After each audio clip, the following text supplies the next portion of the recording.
сізді таңдаған балалар өте батыл, энергиясы көп, күшті, кез келген қиындыққа мойынсұнбайтын батыл адамдар екен. Біз сары түсті таңдағандар кішкене жеңіл, бірақ қуанышты жақсы көретін, күннің нұрындай шуақ шашып тұратын, жаңалыққа жаны бар екенсіңдер. Ал енді жасы қызды таңдағандар еркіндікті, табандылықты, және тек мен деп тұратын тәкаппар жандар екенсіңдер. Жақсы, рахмет балалар. Қазір мен сендерге өзіміздің ұлттық құндылығымыздың бірі домбыраны таратып беремін. Бірақ әділ болып, осы 10 балдық жүйеде әр жауап берген сайын бағалап отырасыңдар. Түсінікті ғой? Ал енді топбасшылардың арасынан сайлап алыңдар. Топбасшысы қадағалап отырасыңдар. Жарай ма? Қызыл түсте кім топбасшы болады? Аңсар, сен боласың ба? Жақсы. Сары түс кім болады? Сен боласың ба? Ал жасыл түсте жақсы, біздің өте батыл жігіттеріміз шыққан екен. Не берді үйге? Үйге менің ойымда киіз тақырыбында хабарлама жазып берді. Жақсы. Кәне, бірінші топ кім шығады? Келе ойнайсың. Бәрі елен көрің бе? Жақсы оқымайды. Хабарлама. Қазір елімізде рухани ғана емес, материалдық құндылықтарды да жаңғырту қолға алынып жатыр. Ал кездің ерте заманнан көшпелі қазақ халқының ыңғайында ұлттығымыз бастаулы болған. Және жаңа жолдағы бауыржанның салтына орта мектебінің мәдениет жасында сегізінші ақпан сағат 15:00-де ол жолы киіз үй ғана емес, заманауи жиһаздар жеке бөлме даласында алтыбақан теуіп таза ауада демалуға болады. Келіңіздер, сіздерді асыға алып келдім. Дайындаған 2-ші сынып оқушысы Абдыразақ Мұратов. Жақсы, рахмет балалар. Жақсы ма? Екінші топтар қане? Келе отыр. 9 ақпан күні сағат 10-да Шалдың Жұмыс атындағы мектебінің мәжіліс залында өтетін менің қиялдағы болашақтың киіз үй тақырыбындағы жобамызға шақырамыз. Бұл жобада заманауи түрде бірнеше бөлмеден тұратын киіз үй, классикалық терезелерден жасалған терезе, есікті басқару пультімен ашылатын, және де күн энергияларынан қуат алатын киіз үй. Келіңіздер, көріңіздер, асыға сіздерді күтемін. Жоба құрастырушы Бисеғали Файсар 5-ші А сыныпта. Хабарлама, менің қиялымда киіз үй. Менің қиялымдағы болашақ киіз үй, жинамалы үйлер бір ғана бөлмеден тұрса, менің қиялымдағы болашақ киіз үй асхана, қонақ бөлме, жатын бөлме, және жұмыс бөлмесі мен жуынатын бөлмеден тұрады. 15 қанатты киіз үйде жинамалы, астыңғы жағында жылжымалы дөңгелегі бар. Жылжымалы дөңгелекте жинап, өзіңіздің қалаған жеріңізге жайлауға, орман алаңына бара аласыз. Қазіргі кездегі жайлауға көшсеңіз де, кейде жинап оны көлік шақырып тиеп әуре болмайсыз. Көлік киіз үй қойшыларға керек. Не отбасыңызбен тауға саяхаттансаңыз таптырмайтын үй. Қиялдағы ойлардың шынайы өмірге қолдансын қамтамасыз ету үшін көп еңбек керек. Еңбектену көп нәрсеге қол жету деген сөз. Балалар, енді 3 түрлі киіз үйді алып келді. Соның ішінде ең әсерлі, ең әдемісі кімдікі болды балалар? Жоқ, әлде бәрі де жақсы болды ма? Бәрі де жақсы болды. Үлкен еңбек, жақсы, рахмет.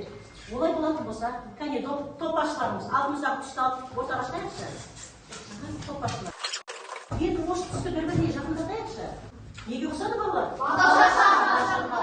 Дұрыс айтасың. 3 көзді батыр, жолды күзетіп жатыр. Ол не екен? Бағдаршам екен. Жақсы, отыра қойды. Олай болса балалар, дәптерімізді ашып бүгінгі күнді жазамыз. Ал енді сабағымызды біз қандай мақсатқа қол жеткіземіз? Әкімді оқи отырып, негізгі және қосымша ақпараттарды табамыз. Сын есімнің тұлғалық мағынасына қарай бөлімін ажырататын боламыз. Нұрдәулет, сенің алдында қандай түс жатыр? Қызыл түс. Нұртас, сенің алдында қандай түс? Сары түс. Жақсы. Темірлан? Жасыл. Жасыл. Енді балалар, қандай деген сұраққа жауап беретін сөз табыңыз. Не дейміз балалар? Не дейміз? Олай болатын болса, кітабымызды ашып Бағдаршам тақырыбында. Сын ережесін Нұрдәулет оқышы. Заттың құбылысы. Дауысын шығарыңдар. Заттың құбылысының сын-сипатын көлемін, түрі, түскен шамасын білдіретін сөз алып сыйесін деп аталады. Мысалы, әдемі, ақшыл, ұзын, мейірімді. Сын-есім қандай, қай деген сұрақтарға жауап береді. Сонымен сын есім нені білдіреді екен балалар?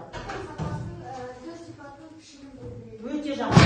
Енді тұлғасына қарай нешеге бөлінеді? Ары қарай оқимыз. Томирис оқы.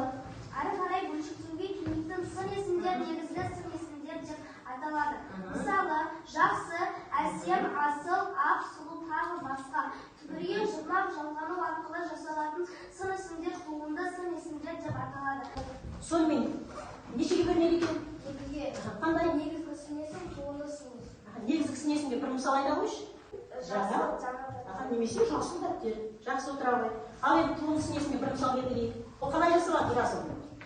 Түбірге жырлап жалғану арқылы. Өте жақсы. Деп балалар тыңдаймыз. Арнақтан кең тарқауға дейін әрі бері жүретін сіз жол бойында үнсіз тіл қатып тұратын Бағдаршамға күннен неше рет жолығасыз? Кәне тыңдап біледі. Динабат. Біздің ауылда Бағдаршам жоқ, бірақ біз Шу қаласына барған кезде Бағдаршамға көрсеңіз. Осы кім балалар? Кім Абай Құнанбаев? Педагог.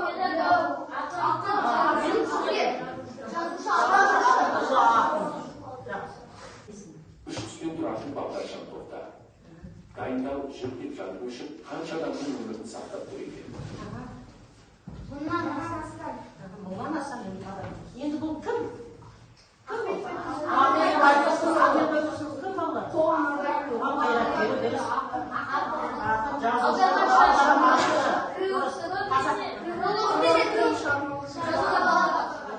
Қандай несін сау білеміз? Келесі. Ол үшін алма кезек ауыстырғанда көз алдыңызға не елестейді? Бағдаршам сіз үшін қай кезде жүріп, қай кезде тоқтау керектігін түсіндіретін құрал ғана ма? Қане? Кім? Томирис. Қызыл тоқта, сары дайындал, жасыл жүр деген сөз. Егер де мен одан аман есен өтіп кетсем дегенді, оны дайындап тұрамын. Жақсы, тамаша. Енді балалар, осы Бағдаршамның неше түсі бар деді? Үш түсі. Енді осы Бағдаршам сияқты Бағдаршамның тілі мен адамның сөйлеу тілі арасында ұқсастық бар ма? Жоқ. Адам тілімен сөйлейді, Бағдаршам түсімен сөйлейді. Түсімен жақсы көрсетіп тұрады, жақсы. Келесі сұрақ. Тағы қандай түстердің Бағдаршам түстері сияқты мәні бар? Қайырымдылық пен тәртіптің белгісі, ал көп молшылық пен жан тыныштығының белгісі. Жақсы, тамаша. Енді балалар, ережені оқыды, ережені қаншалықты меңгерді, қазір сендердің тарап берем, жұқтасаңыз. Жақсы, оқимыз. Әсем, әдемі қыз, бұл. Тоқта, әсем, әдемі қыз. Қандай снесің? Негізі. Жақсы. Мен ақ киім киіп алдым. Жақсы. Қандай? Жақсы. Туындыдан оқышы. Біздің районда сөзші. Сөзші. Туынды. Жақсы. Бірасын туындыдан оқи қойшы. Туындыдан Абай Құнанбаев. Жақсы, тамаша. Оқи қой. Әдем. Жақсы, молодец. Бір ғана сөйлем ұрады ба? Диас қанша сөйлем ұрады? Оқи қой. Бағдаршамда қызыл түс бар. Оның негізгі қыстың күндері қысқа туынды. Жақсы. Жақсы болды. Сен оқи қой. Қалың кітап. Қандай снесің? Негізгі. Жақсы, тамаша. Туынды снесің. Негізгі снесің. Томирис жасында оқымысты қандай снесің? Туынды снесің. Жақсы, сендер де оқи қой. Армия оқи қой. Жаңа күндер несі? Жақсы, Арена туындыға.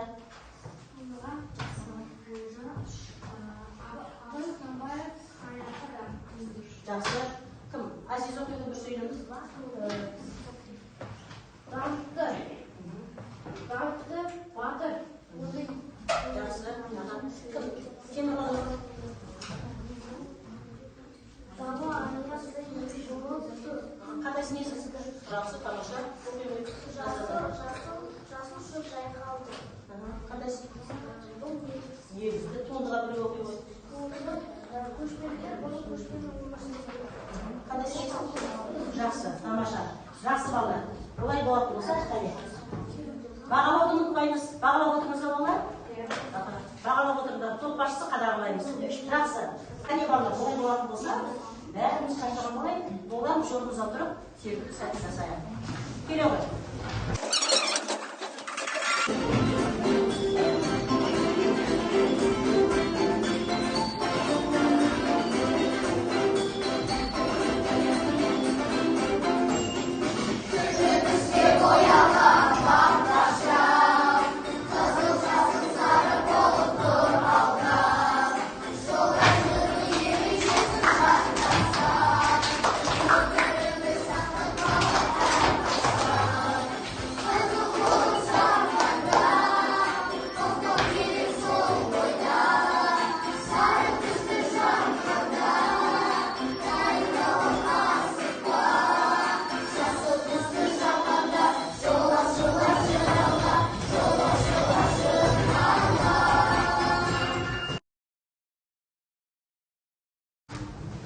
Қалып қалғандар? Жақсы.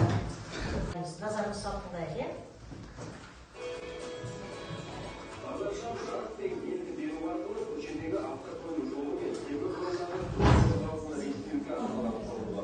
Ол белгіленген сәтшілеріне қарай үрдісті бағдаршам, позициялық бағдаршам және құрама бағдаршам болып ажыратылады. Алғашқы бағдаршам типтес құрылғы 1868 жылы 10 желтоқсанда парламенті жанында орнатылды. Оны ойлап тапқан өнертапқыш Найт атты азамат еді. Үш түсті электрлік бағдаршам 1938 жылы Нью-Йоркте, 1930 жылы Мәскеуде орнатылған.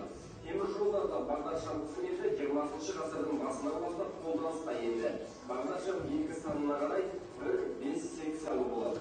Оның Алла, енді ең алғашқы бағдаршамды кім ойлап тапқан екен? Кім ойлап тапқан? Азиз. Джейн Райт. Дұрыс па балалар? Жақсы. Келесі сұрақ. Заманауи бағдаршамның алғашқы нұсқасы қай жылы? 1914 жылы тамызда Америкада Кливер қаласында табылған. Жақсы, тамаша, өте жақсы. Енді бағдаршамның алғашқы нұсқасында неше түс болды? Бағдаршамның алғашқы нұсқасында 2 түс болды. Қандай түстер болды? Қызыл және жасыл. Жақсы, тамаша. Енді балалар, бағдаршамның алдын алдық. Енді бірінші топ сендер. Топтық жұмыс жасаймыз. Сендер класс бересіңдер, иә? Бағдаршам. Ал сендер хронологиялық кесте. Яғни ал сендер жағдай тапсырмады. Жарайды ма? Ойланыңдар, ақылдасыңдар, мен алдын айтқан сол бойынша көріңіз.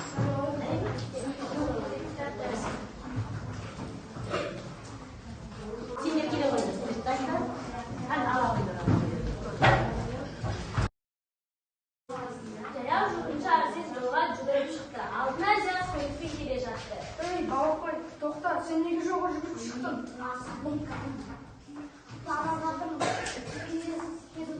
Осы кезде бағдаршам сөйлейді. Бағдаршам: ей балақай, тоқта, қызыл тоқта, сары дайындал, жасыл жүр деген сөз.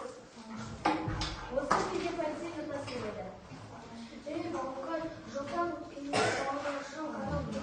Сен ережесін білесің бе?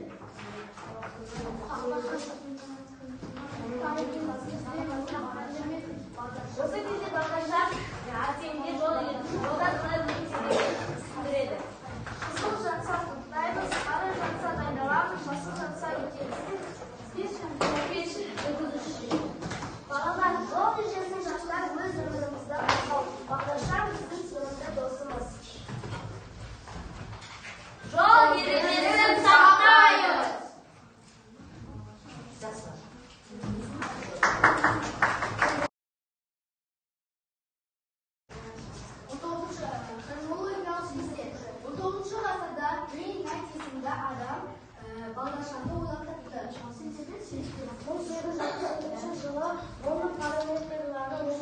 Казан 1900 қойылды.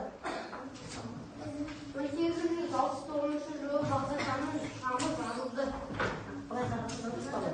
Былай қарасаңыз. 1900 жылы тамыз айында ескі күні Америкада Ливер қаласында заманауи бағдаршам нұсқасы шықты.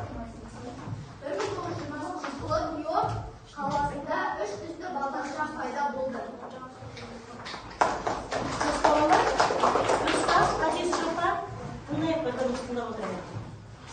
Адам өмірін сақтайды.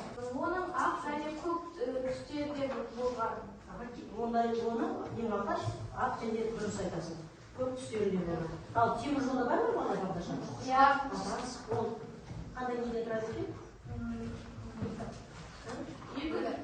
Екі түстен тұрады екен. Бағалаңыздар. Өздеріңіз бағалаймыз. Кім жауап берді сол? Бір өздерді әділ бағалады. Жарайма? Жақсы. Енді Нұрдәулет келе отыр. Енді балалар. Табелес, саған туынды сіңесін, сен негізгі сіңесін балдар топтастырамыз тез. Ол шашақ ентігіп тұр. Жұмық мынау не? Не туынды сіңесін қандай? Не? Не суресі? Ол бала мысалы шашақ тұр. Шашап тұрған деген сіңесі бар балдар, туынды сіңесі бар. Қандай?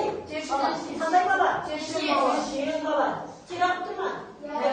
Енді тер деген сөзіміз болмайды ғой сонда, яғни тершен қандай сіңесін? Туынды сіңесін. Дұрыс емес. Табылды, бірақ дұрыс емес. Сенікі? Негізгі сіңесін деді. Не екен? Қандай ойын? Қандай ойын? Қандай ойын ойын тұрсын? Жоқ.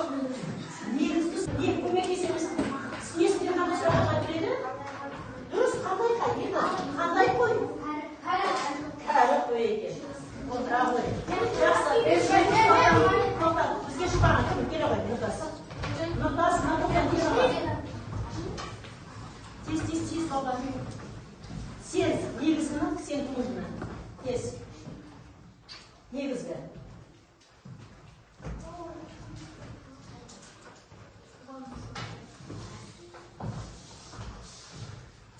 Айта ғой.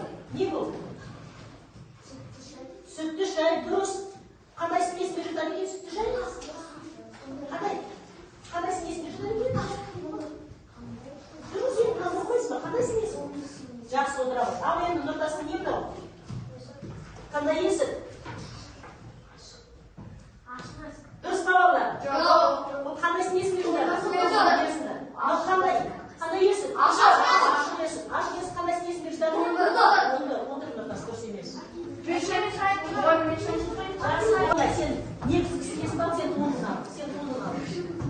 Келсін. Қандай ақ?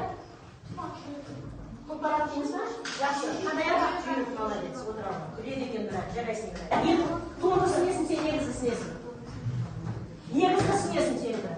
Сен туынды сіңесін.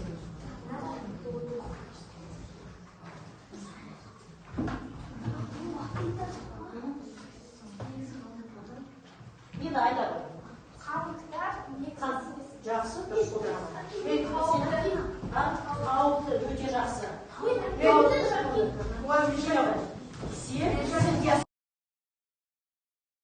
Жақсы бала. Енді осы элемент сөздерге қияс келе ғой. Балалар қаттеріңізге жазамыз.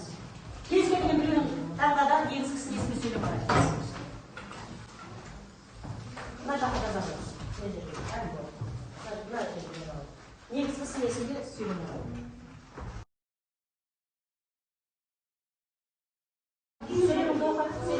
Жүйрік, ат, шауып тұрып. Жақсы, тамаша, жасына балалар. Келе ғой, сен туынды сіңесін. Сіңесін қайсы? Сіңесін. Түбірін тапшы. Түбірі.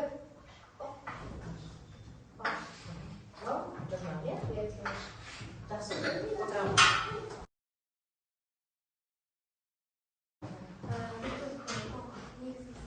Жақсы, отырамын.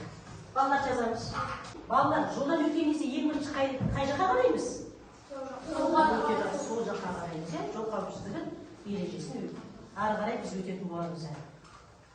Бүгін бізде бөлімнің бірінші тақырыбы бағдаршам. Жас болдықтар. Сонымен балалар, бағдаршам туралы не білдік бүгін? Бағдаршам ағылшын нұсқасында тек ода екі құс болып тұр. Жақсы, тамаша. Тағы? Бағдаршамның көп және ақ және көк түсі бар екенін. Жақсы. Бағдаршамды ойлап тапқан жайын. Өте жақсы. Тағы? Бағдаршам 19 ғасырда пайдалы болған. Жақсы, 19 ғасыр ойлап тапқан. Жақсы, Кәусар. Бағдаршам тек адам өмір жолдарын сақтап қалмайды, ол барлық неге жол апаттарына түспеу үшін керек екенін түсіндірді. Жол көліктерін кезекте тұрады, иә? 1969 жылы бағдаршам жабылғаннан Иә, жарылғаны. Қай қалада жарылды? Нью-Йоркта. бағдаршам мұнда адамның өмірін сақтап қалады. Жақсы, тамаша. Тағы кетеміз. Тағы не тұрады? Бағдаршамның арқасында көлік апаты болмай бәріміз аман жүрміз. Жақсы. Көмегі пайдасы бар деген балалар бағдаршамның? Бағдаршамды темір жолда да қолданады. Жақсы. Көп нәрсе білдік балалар? 1923 жылы заманауи бағдаршам пайда болғаны білдік. Жақсы. Ал енді балалар, сонымен бағдаршам қандай екен? Бағдаршам ғана жол көрсету құрылғы емес, ол бұндағы адамдардың өмірін сақтап пайдалы. Жақсы. Сонымен балалар, қай сұрағына жауап беретін сөз тағы не деп айтады екен? Снесін ережесін тағы біраз айтып өтші, Аңсар. Сақты құбылысы және сипаты, түр сипаты пішірі білдіретін сөз. Сақты снесі дейміз. Ол қандай сұрақтарға жауап береді? Жақсы, тамаша. Балалар, снесін жақсы түсіндік па? Меңгердік па? Бағдаршам туралы ақпарат алдық па? Жақсы. Олай болатын болса, балалар, егер сендерге барлығы түсінікті болатын болса, жасыл құтқа білеміз кімді. Егер де түсінбедім, менің кішкене бір сұрағым бар еді десеңдер сарыға. Ал жалпы сабақта еш нәрсе түсінбесеңдер, онда қызыл құтқа білеміз.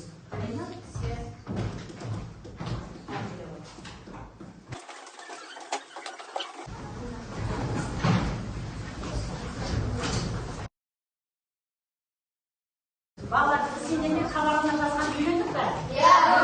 Есті жазып білеміз бе? Білеміз. Енді балалар, өздері біз қиял ғажайып туралы білдік пе балалар? Білдік қой. Қиял ғажайып туралы жаздық қой, жазып білеміз бе? Ойымызда құрастырып, қиялға жетіп жазған кезіміз болып қой сабақта. Енді алып шақардағы бағдаршам тақырыбына ертегі жазып береміз. Ертегіні білеміз ғой, балалар? Ертегінің қандай түрлері бар? Салт дәстүр бар. Төрт иә, жабырлар, қағылар екен. Қиял ғажайып фантастикалық, қиял ғажайып ертегілеріне жатады екен. Жақсы балалар. Бүгінгі сабақ ұнады ма? Сабақтан көп нәрсе алдық па? Жақсы. Түсінбеген сұрақтарың бар ма? Олай болатын болса, алттарында секел бар, соған маған пікір жасанда болады. Сабақ туралы, жалпы сабақта не алдық? Сол жайында жазып өткізуге болады.